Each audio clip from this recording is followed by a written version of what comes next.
If you've ever been so frustrated on the golf course that you wanted to quit or break a club, you're going to connect with Karl Pelli's story. He shares how learning to work with his brain instead of against it transformed not just his Friday night golf dates with his wife, but his entire daily life, from traffic jams to tough conversations. You ready? Let's get to it. Welcome to Above Par. I'm your host, Kathy Hartwood. I show you how to take more of your talent to the golf course without practicing harder, taking more lessons, or buying new equipment. I show you how to end the frustration of underperforming so you can start playing to your potential. This is where you are going to learn how to think above par so you can play below par. Let's get to it. Hello, my golf friends. Welcome back to Think Above Par. I'm super happy that you're here, and I have a special guest today. I have Karl Pelli, who is one of my clients, and he was in my bonus episode that I referred to, bonus episode number 7, if you all had a chance to listen to that, about how he's used some of these tools that he learned with the mental game and taken them to his own life. And I wanted to have him come on and we'll have a conversation and share some of your experience about not only just working with me, but what you took away from it. Because I think when I work with people one-on-one, or whether they come into my community, it doesn't matter, or even listening to my podcast and people share with me some of their takeaways, everybody has a different takeaway because everybody's life experiences are different. So they're no two are the same. And I'm not implying that someone is going to have exactly the experience of shifting their golf game and getting their results. Some people start out and they think about their golf, and then the next thing you know, they're like, oh my gosh, this was so helpful and useful for me in other areas of my life. So I wanted you to come on and share your experience. And so thank you for being here. You're welcome. Yeah. Okay. So first, tell everyone who's listening on why you reached out to me to begin with. I honestly can't remember. I was listening to you on you were a guest on a different podcast, and I can't remember. And I was listening to it on my way to a work customer, and I connected. I don't even remember what you were talking. Obviously, your podcast. Mm-hmm. Immediately connected with what you said, so I Googled you or downloaded it from the podcast and signed up for the one-on-one. I think straight off, I signed up for that. Yeah. Typically I have a consultation first. So I think we had a little consultation, made sure that we were a good fit. And then you're like, I'm in, let's go. Yeah. Okay. And so where were you? Like, you came thinking about your golf game. So where were you with your golf game, and where did you want to be with your golf game? I was tired of being angry with myself, frustrated during the golf game, and then for days afterwards. I very much related to what you said in one of your statements, where you were frustrated with yourself for days. You'd beat yourself up. You were embarrassed, frustrated, thought about quitting, and I wanted to keep playing golf. My wife and I made a commitment that was going to be our Friday night date night and something we could do together. And I got sick of getting done with a round and wanting to quit because I was frustrated with myself, or breaking a club, or all that stuff. Right. And so it wasn't only just not creating the results necessarily score-wise that you wanted, but it was about your experience on the golf course. Exactly. Yeah. And what had you tried going into that point to shift that? Lessons, just golf lessons. Yeah. Tried at golf was the only thing I never, prior to you, I really hadn't considered the mental work in golf. Mm-hmm. Yeah. I mean, it's so interesting, right? People go, and this is kind of the catch-22 about working on the mental part and I thought this myself too, is like, I'm just going to practice more, because the better I get, if I get better, then I won't be as mad. Right. And if I hit less bad shots, I won't be as disappointed. And if I do that and I score better, then I won't have these horrible feelings. And it took forever to realize that the slowest way to progress relative to the game of golf is to change your skill set, because golf is just challenging, and we're going to have misses. So it's like I went out with the thought that I'm just going to prevent myself from ever making a miss, because that's what good perfectionists do. Right. And so I'm never going to have a miss, and therefore I'll never have a negative feeling. And that's not it at all. Right. And that's, I think, was something that we talked about in the beginning, is that separating those two things out from one another. Yeah. For sure, I have misses. No matter how much I practice, it's who I am, and you just have to learn to roll with it, accept it, and Yeah. use steer and pivot in my breath work Yeah. daily, nonstop, all the time. Yeah. And so what was the progression, do you think, of you um, that you can share with people?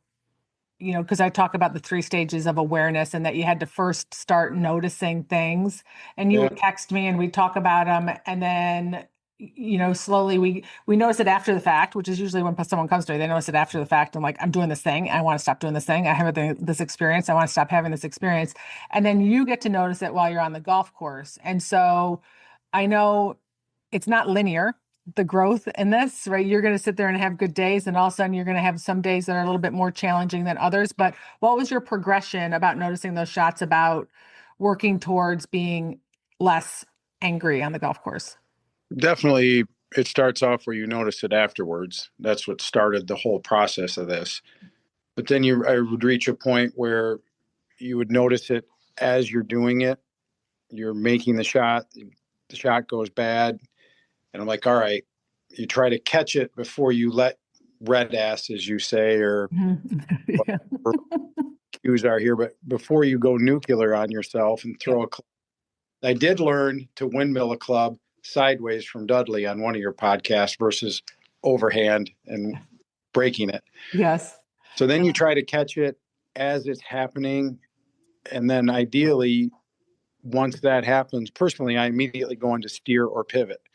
Yeah. This is what happens. Sometimes this happens to me. Sometimes I thin a 60 over the green, and that happens. And what I found is when I pivoted, I could then say, okay, this happens, but I can still make a decent score. I can still make a good shot if I pivot and calm myself back down. Mm-hmm. Give myself that 30 to 60 seconds, like you talk about, get to the next shot, reframe my mind, go through steer, what the situation is, what my thought is, my emotion, my action, my reaction, and then make it better.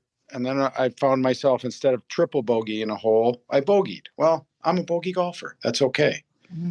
And then you move on. Yeah. And so Pivot, you got a lot out of the tool that I share is steer yes, and pivot. I use and pivot. pivot daily. Yeah.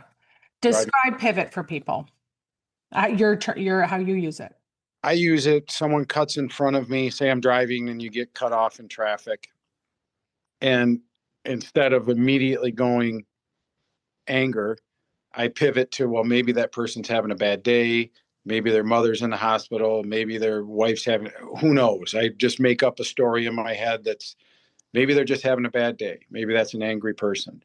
Maybe that's a person with a loaded handgun that if I ride on their bumper and create a situation, they're going to shoot me or the person who's in the car with me. Is Yeah. that so? Instead, I just pivot to, oh, well, these things happen. And I've worked hard and I've learned to let that go, and I just let them go. It Mhm. doesn't, just don't let it affect me. Yeah. I pivot to neutral, Yeah. whatever. Which is super powerful, because when you do that, what you're training yourself is that let me rephrase that you're not at the effect of things. So before, you were so much at the effect of a bad shot. The bad shot created the anger, right? Or the person who cut you off. That's why I love to use traffic as an example, because we all experience it, unless you're living in a place where you don't. So we can all relate to that. So it's an opportunity to practice pivoting, and then you walk away that feeling of knowing I get to control or manage or produce my experience on the golf course or in driving in traffic is so empowering. Yeah. And Versus you feeling. taught me, the other one you gave me, and I just remembered this, was make up my own crazy scenarios. Mhm. Make up a scenario where you allow, in our brain, we all have that monkey mind, or I assume we all do, Mhm. Yep. where the monkey mind goes. So I let the monkey mind go to something negative that infuriates me, and I allow myself to build up the anger, and then I force myself to pivot to prove that I can do it at will. If I can make myself go angry, I can make myself go calm. Yes. And you gave me that, and I find myself doing that driving and watching TV just all the time. I'm constantly I'm constantly doing my breath work and constantly doing steer in my head and Yeah. all situations in my life. Yeah, I love that. Okay, so share with everyone how your experience on the golf course changed.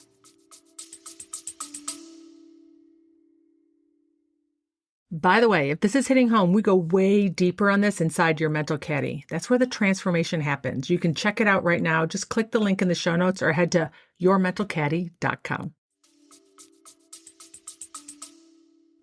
Oh man, I'm having fun. Not only my handicap went from a 21 to where I was at 10.4. Now I'm an 11.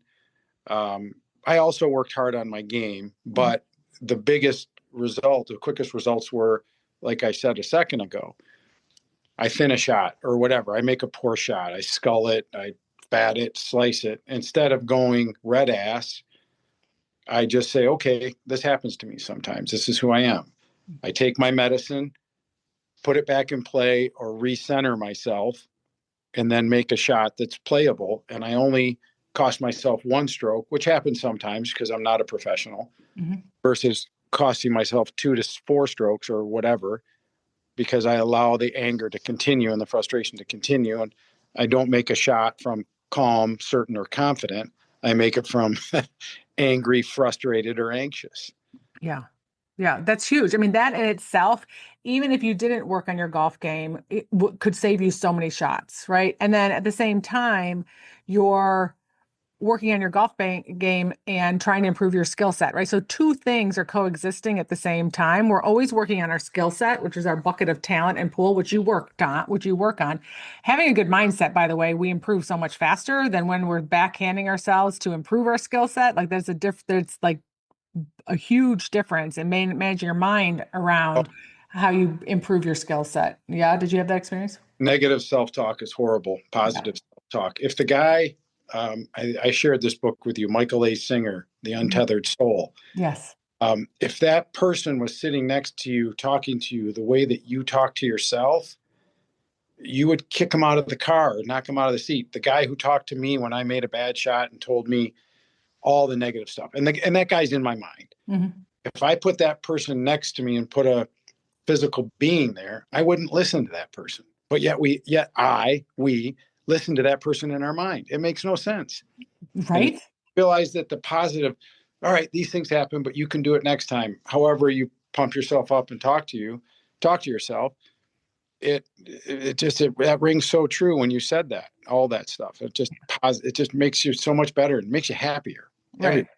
And especially now that since you know steer, those thoughts, if you put the thoughts that we say to ourselves into steer, you feel crappy. I mean, you're just going to feel crappy. And it becomes a habit. So for anybody who's listening and has negative self-talk, it's just a habit.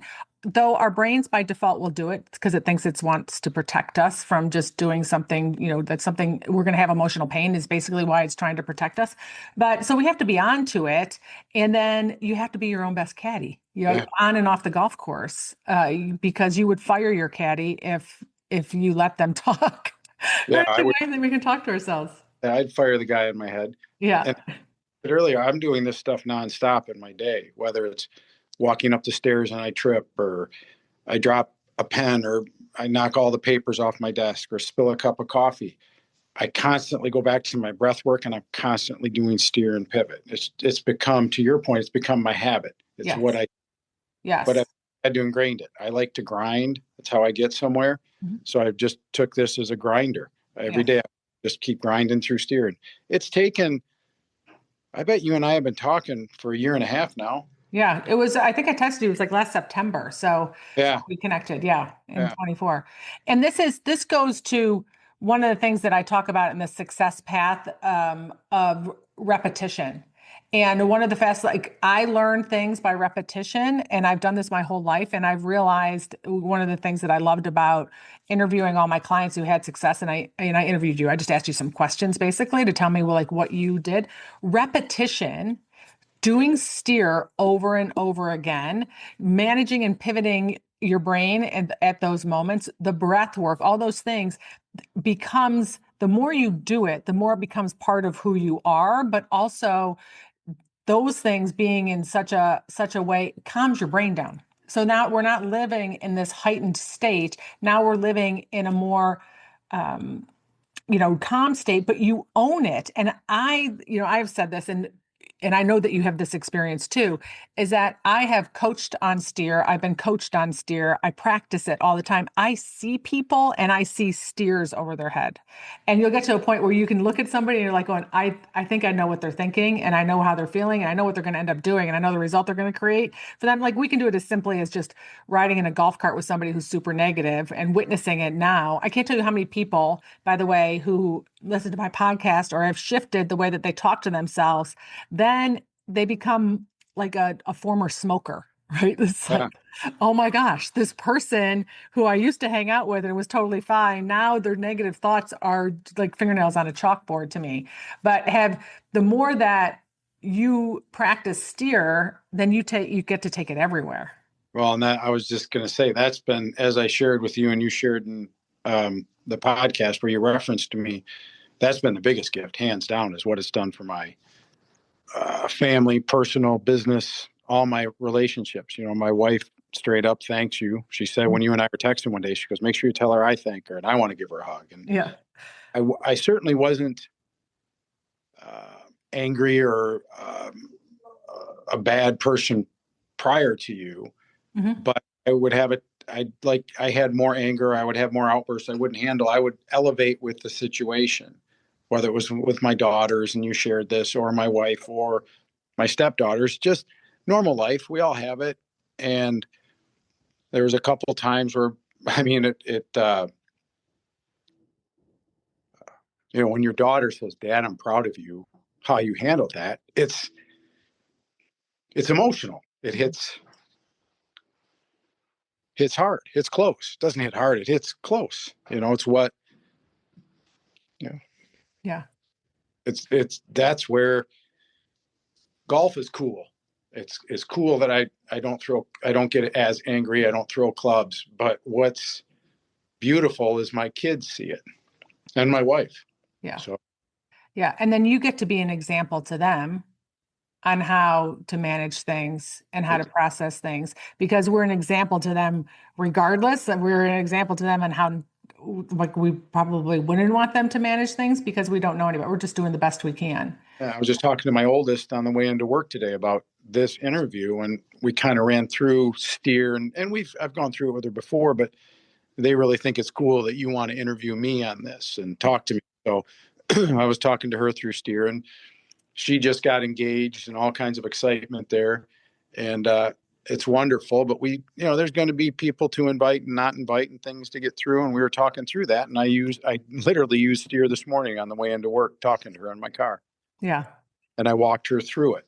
And I'm very optimistic I can help her with that. And eventually I'll get her to you, but Yeah. we got.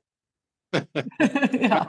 And so you use steer. And so I just want everybody to know, so you might use steer, but what has shifted besides like your daughters saying that they're proud of you? What has shifted in your home life or your relationships because you use steer? And I tell people that it takes one person to shift a relationship, which means like you just needed to shift how you perceived different things relative to your family, your daughters or stepdaughters, your wife or your work or whatever.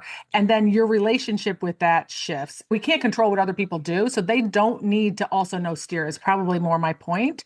This Mhm. is for you because you are always the person inside of that. You're managing your emotional state and you're managing your results because you can't create results for somebody else. So what did using steer and mentally pivoting, what has shifted for the better? And if there's not something for the better, please share that with me because we'll for sure talk about that inside of your relationships. 100%. I would say I'm a better listener. Okay. Cause is when someone brings up something negative, or I don't want to say attacks, but comes at me, I'm able to stop and use the situation, the thought, my emotion, and say, okay, that person is saying this. There's a reason why. Let's let them go. Let's hear it out. Let's dig into it. Don't immediately have an action and a reaction that is, well, if you're going to say that, I'm going to say this and up you one, because if you say I did this, I'm going to say you did that. And this and that is a terrible way to say it, but I can't think of an example right now. Yeah, But that's okay. I get you. instead of immediately elevating Mm-hmm. situation, I stay calm and neutral. Let them finish. They're just words. They don't hurt me. Mm-hmm. Maybe it's true. Maybe I do need to self-assess. Whatever they said, you didn't put the toilet seat down. I live with all women, so there's a good example.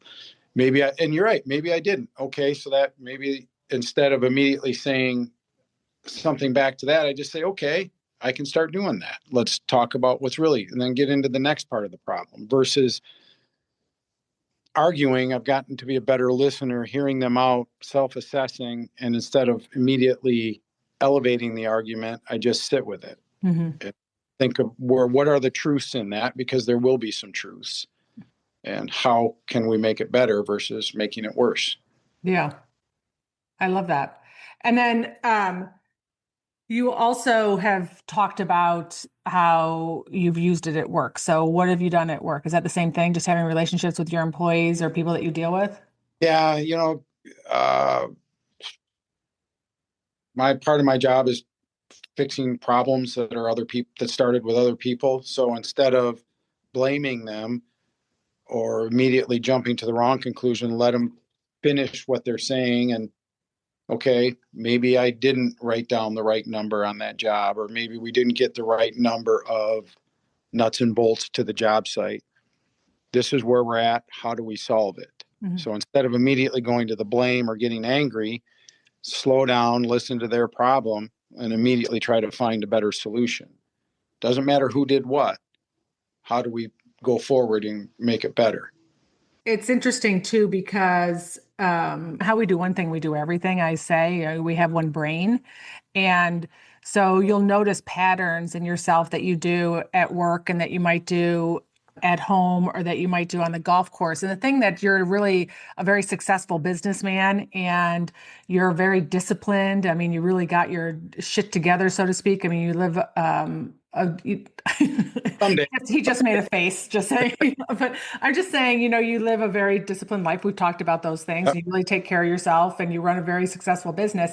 And then it's so interesting because I have this happen with a lot of people. So I'm not saying this is a you thing, is that then we go to the golf course and we feel like we're a different person that shows up out there.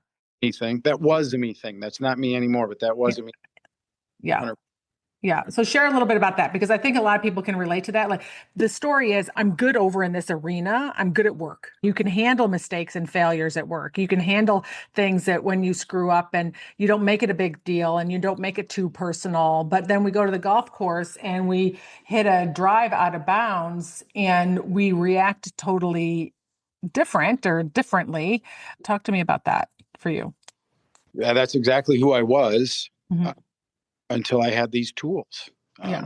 Going to work or go to a job site or a customer and shit went sideways. Everything went wrong. And I can immediately not beat myself up, just step back and move forward, figure out the solution. Okay, what happened happened. How do we get going forward? Where on the golf course, I didn't used to be able to do that. I hit it out of bounds. So you're a piece of shit. You can't hit anything. You're an idiot. You're no good. Mm-hmm. And then through the transition with you or learning with you, I've learned that attitude that I had at work to bring it here, which never occurred to me, Mm-hmm. and which is silly why it didn't. Mm-hmm. One brain. And Yes. I also probably didn't do it. The biggest thing, as I had said earlier, is I would have a tendency to have more anger at home, Mm-hmm. where I didn't have it at work. I don't have a good reason. It's just the way it was. But that's been the biggest gift is I no longer have that. I can, like we said a second ago, I can go to STEAR and I can pivot and listen and self-assess better. So And is that why your wife wants to hug me as you're less angry at home? so, yeah, That's exactly. awesome. Well, I'm a hugger. I'm game. oh yeah. I just have to get to Michigan. So, all right, I have this theory. I'm just going to share it with people because of the number of people that I've coached. But you are into personal development and you read about and listen to podcasts and you take care of yourself. And I think that people who are into personal development have a little bit of an advantage coming into this stuff because I felt like things clicked for you pretty quickly. Do you feel that way? Yeah. But like I said earlier, I think I'm a grinder. That's how I Yeah. lost a bunch of weight and been successful. I was never a good student. I had to grind, work. And I'm a classic example that you don't have to be a single digit handicap or a straight A student to make something like this work. You just got to put the effort in. And it's not even that it's effort, because the rewards are so amazing. To have, someone who I delivered my youngest daughter, when I was in the room with my wife, the doc says, "Do you want to deliver?" I'm like, "Of course I do." It was one of the greatest experiences in my life. And I was stone cold calm, did it. And then for her, and then sat down and cried like a schoolboy once the doctor took her. But I delivered her and got her out and made everything. And she's been my little buddy ever since. And for her to look me in the eye and say, "Dad, I'm proud of you for being calm and handling that so well," was uh, how do you measure that reward? Yeah. How does it even work if that's the reward? It's not work. I can't think of the word I want, but it's work, but the reward is so great. So great. And like you said in our text yesterday or the other day, I don't remember when, you partner with your mind. One of your other clients said, you're not fighting against your mind. You know how good it feels to partner with your mind, driving a car, being with your kids, being at work, versus having that negative guy for me. And they're going, you can't do it. You're an idiot or whatever. Yeah. Yeah, when she sent me that, I was blown away, and I can't find that email. I look for it all the time. I could just reach out to her, but the way that she phrased it was just perfect. She said one of the biggest gifts was that she no longer fights her brain. Now that she partners with her brain and we work together. And she said it from a place of just joy. She was looking forward to partnering with her brain. Like it was riding alongside of her shotgun, which is where I'm going to talk to you. And I want you to think about, you're talking to your brain like it's over here. Like we're separating it out kind of thing. Versus I feel like so many people feel like they got gloves on and they're fighting their brain all the time. And that lack of resistance and partnering part, I think, is just so liberating. Yeah. Your brain's with you all the time. You have one brain. Yeah, wherever you go, there it is. So you might as well partner with it. There are days you'd like to take your brain out, but you can't. Yeah, those are the days that I just go, okay, I'm just going to go to bed and wake up tomorrow. And hopefully it happens later in the day, because that's part of being human, right? And we get to accept that part. But I've loved working with you, I just want to say. And I love what we talk about. And we actually have a lot of similarities in things that we listen to, and we share those with each other. And I love that. Not to mention, I just loved connecting with you and how open you are and coachable you are, which is so important. You're very coachable and eager. And so I appreciate all of that, because you share so much with me in the process of giving me the honor of coaching you. But if you had to share with anybody and things that you would encourage them in, if they're resonating with any part of your story, what might that be? At minimum, sign up. And I'm signed up for the school. I do want to make one of your group calls, but at minimum, sign up, just start doing the work. Buy the book, do STEAR. Even if you don't, I got the mental golf journal and the Mastering Your Golf Brain workbook. And if someone just starts with that, I don't know, they're $10-15 each. It's cheap. And just start journaling that stuff. And journaling is so important. Mm-hmm. Sign up with you. It's cheap. It's brain. It makes your life better. It's who doesn't want their life better? Yeah. More what you have. You don't need more. Yeah. And I had someone in the community in Your Mental Caddy, which is hosted on a platform called School. It's SKOOL. So it's kind of a little deceiving, but she made the comment, and in no way, shape, or form was I trying to hammer her in any way, but she made the comment, she goes, "I just don't have the funds to support you." And I said, "Oh, no. You're not supporting me. You're investing in yourself." And that may be what you were trying to say, is like, it's an investment in yourself. 100%. And I invest in my brain all the time. I spend way more money than my husband knows on my brain, because to me, that's the best gift I can give myself. We do have our body that's worth investing in too, but you want to invest in your brain because that is the thing that is going to produce a lot of value for you and it's going to shift your experience. So my podcast is free, right? Right. And the school platform is very reasonable. My books are very reasonable because I want there to be a low entry point into getting started. But I also just think it's you've got to be willing to invest in yourself. And it's so valuable because of things like you shared, on how much it shifts your experience. What bigger impact can that possibly be? Right. Makes your life better. So why wouldn't you? Yes. Yeah. Whether I agree at some point free is great, but at some point you got to have a little skin in the game so that you're all in. Well, I did spend this money. Now I am going to put the work in. Yes. For Yes. just like I want to get better and I'm going to figure out how to do it. Yes. And then there's a cost, right? So it's like, what's the cost of not doing it? And Right. You got to buy new shafts for your golf clubs every time you break. Try. I've done that. that's like a monetary cost for sure. Guilty. There's some finance right there. Every time you whip that club the wrong way and it comes down to pieces, that there goes another few $100. Yeah, I never thought about the cost of repairing all your shafts from them going over your knees or Yeah. around a tree. I've done both. Unfortunately, I'm not proud of it, but it has happened. Yes. Yeah, but even besides the financial cost, there's an emotional cost. There's a The relationship relationship cost. better. Just have your relationships, your daily, everyday relationships get better, and with the one in your head get better. That guy or girl sitting next to you, working with you instead of against you. Yes. You know, Yeah. it's your partner. It's not your enemy telling you you're an idiot or you can't do it. It's someone saying you got this. Sometimes that happens. You can do better. You know, go roll up your sleeves. It's a practice. We're not done. There is no done. Well, I called you. We had a call this summer.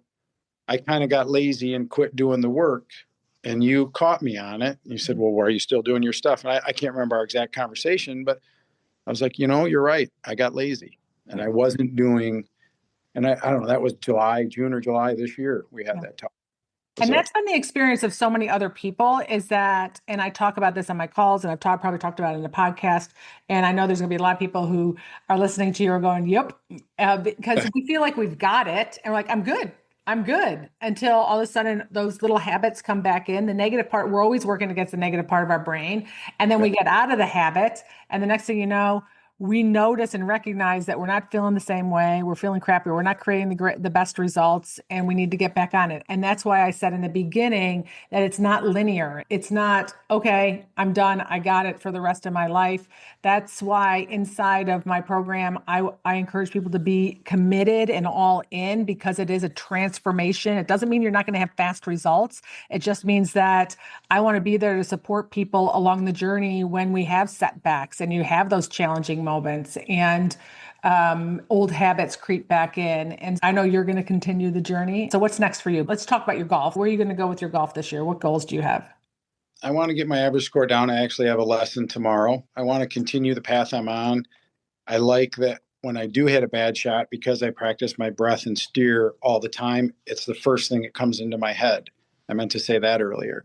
I thin a shot, whatever I do, instead of immediately going red ass, to quote you, go, okay, steer, or I immediately go to breath work because I constantly, even during talking to you right now, I'm like, all right, 4 in, hold 4. I'm always doing box breath of some type. I'd like my handicap to get down below 10. I'd like my average score to be down in the 80s. And I just want to continue working on my brain. I guess more importantly than the actual numbers and physical stuff is I want to keep getting better at my brain. Yeah, I love that. Well, I'm here. Oh, we'll be in touch. Don't worry. I know. So, Karl, thank you so much for coming on the podcast and sharing your experience and your journey and your transformation and your results with everybody. You are an amazing, open, I think very vulnerable person that you're open to sharing some of the parts that a lot of people aren't willing to go to. And your kids, your daughters and your wife are very lucky to have you to be a person to support them in their life. And Karl 2.0 is going to make that relationship even better, I know. Well, thank you. I'm honored that you considered me for this, and I'm beyond grateful for you, as I've said. My gratitude for you is off the charts. And thank you, thank you, thank you. Yes. All right. Thanks again. All right, my friends, if you want to learn more about Your Mental Caddy, head to yourmentalcaddy.com. I'd love to see you there. All right, have a beautiful week, and I'll talk to you next Wednesday. Bye.